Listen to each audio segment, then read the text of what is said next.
تو آئیے سب سے پہلے میں آپ کو بتاؤں کہ اللہ کی بہت ساری شان، ان شانوں میں سے ایک شان رزق دینا بھی ہے۔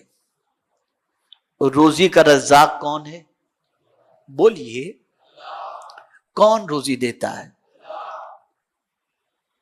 اللہ رزاق ہے، اللہ رزاق ہے۔ تھوڑی سی اس کی شان میں قرآن کی روشنی میں آپ کو سمجھاؤں رزق سے متعلق، تاکہ اپنے رب سے تعلق تھوڑا سا مضبوط ہو جائے اور شان رزاقیت کو آپ سمجھنے کی کوشش کریں۔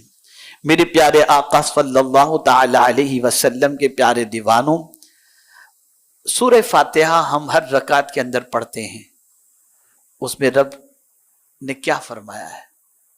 پہلی آیت، بسم اللہ الرحمن الرحیم، الحمدللہ، بولیے، رب العالمین، سب خوبیاں اللہ کو جو مالک سارے جہاں والوں کا۔ رب کے کئی معنی ہوتے ہیں، ایک معنی مالک کے بھی اور معنی پالنے والے کے بھی ہے، وہ پالنے والا ہے۔ اور ظاہر سی بات ہے کہ جسے پالنا ہو، ایک باپ اپنے بیٹے کو پالتا ہے تو کھلا کر پالتا ہے، پلا کر پالتا ہے نا؟ تو اب اللہ عز و جل ہمارا پالنے والا، ہمارا مالک، تو اب پھر اللہ عز و جل خود دوسرے مقام پر اپنی شان بیان کرتا ہے کہ سارے بندوں تم اچھی طریقے سے اس کو ذہن کے اندر محفوظ کر لو، جب میں سب کا پالنے والا ہوں، دو چار لوگوں کا نہیں، سارے عالم کا جب میں پالنے والا ہوں تو میری شان یہ ہے۔ اللہ ارشاد فرماتا ہے، لہو مقالید السماوات والارض یبسط الرزق لمن یشاء ویقدر انہ بکل شیء علیم۔ اس کے لیے ہیں آسمان و زمین کی کنجیاں، یعنی آسمان اور زمین کے اندر جتنے خزانے ہیں، تو چونکہ اللہ پالنے والا ہے تو ان خزانوں کی کنجیاں بھی اللہ کے دست قدرت میں ہیں۔ اور پھر کس طریقے سے اس کا اظہار فرما رہا، یاد رکھیں قرآن کا ایک انداز ہے، جب اللہ نے کہیں کوئی دعویٰ کیا اپنی کتاب کے اندر اپنی شان کے متعلق تو فوراً دلیل بھی پیش فرمائی۔ تو جب اللہ کے دست قدرت میں زمین و آسمان کے خزانوں کی کنجیاں موجود ہیں تو اس کی دلیل اگر تم جاننا چاہتے ہو تو دلیل یہ ہے، یبسط الرزق لمن یشاء ویقدر، وہ جس کے لیے چاہتا ہے روزی زیادہ کر دیتا ہے، جس کے لیے چاہتا ہے تنگ کر دیتا ہے، جسے چاہتا ہے زیادہ عطا کر دیتا ہے اور جسے چاہتا ہے تنگ کر دیتا ہے اس کی روزی کو۔ اور پھر وہ جانتا ہے کہ جس کو میں زیادہ دوں گا تو وہ کیا کرے گا اور جس کو کم دوں گا تو وہ کیا کرے گا۔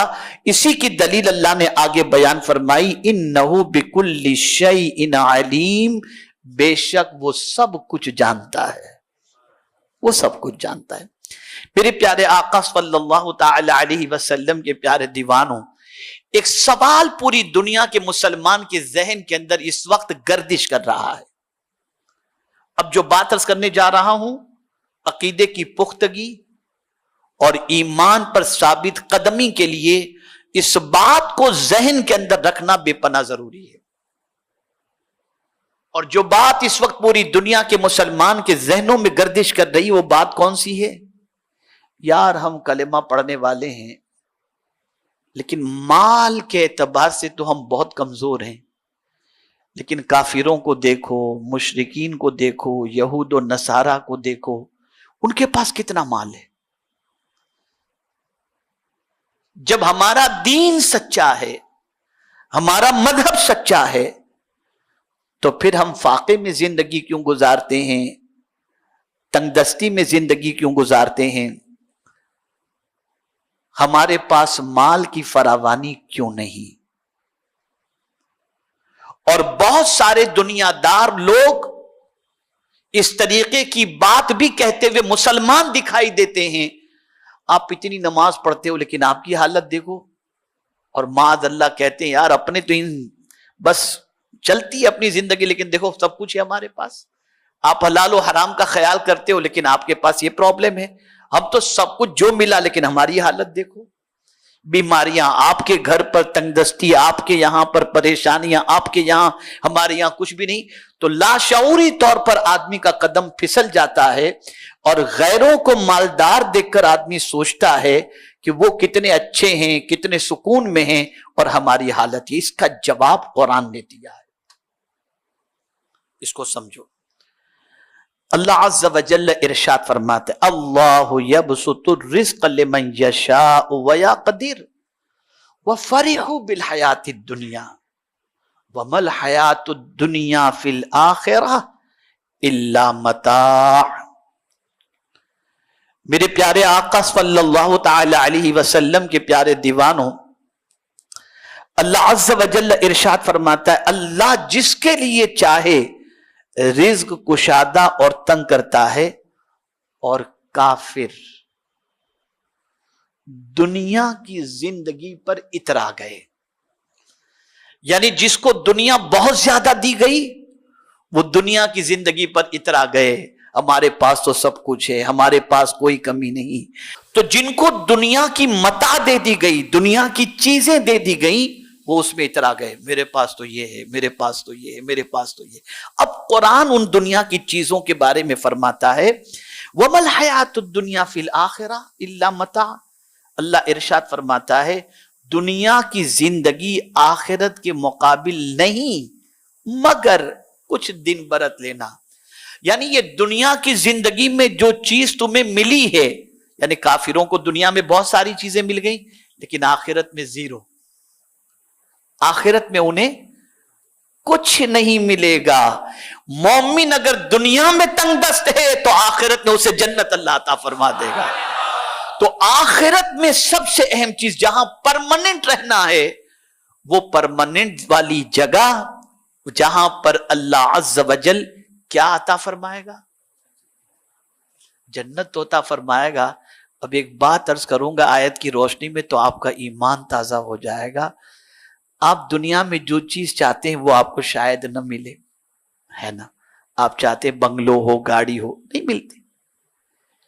لیکن اگر دنیا میں آپ نے ایمان پر ثابت قدمی کے ساتھ اپنی زندگی گزاری اور جتنا اللہ نے چاہا آپ کو رزق عطا کیا اس پر آپ خوش رہے، اس لیے کہ آپ کو پالنے والا، ہم کو پالنے والا اللہ ہے اور وہ جانتا ہے کہ کتنا کس کو دینا چاہیے، اور اس سے زیادہ مہربان کوئی دوسرا ہے ہی نہیں.